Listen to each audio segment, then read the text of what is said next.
Məhəbbət nədir? Ömrüm payızında yaz çiçəklədi. Bilməzdim bir zaman məhəbbət nədir?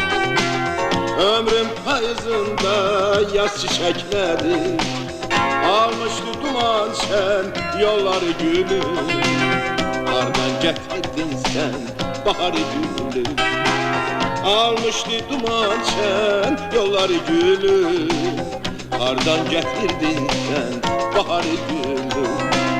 Sen benim solmayan teravetimsen, sen benim sonuncu məhəbbətimsən.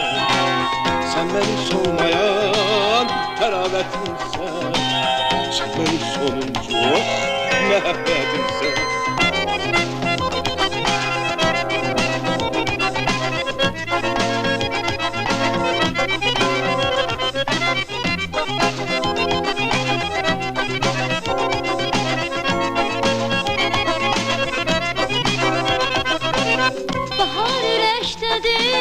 Çöllerde değil, yaşın kocalığı ileride değil.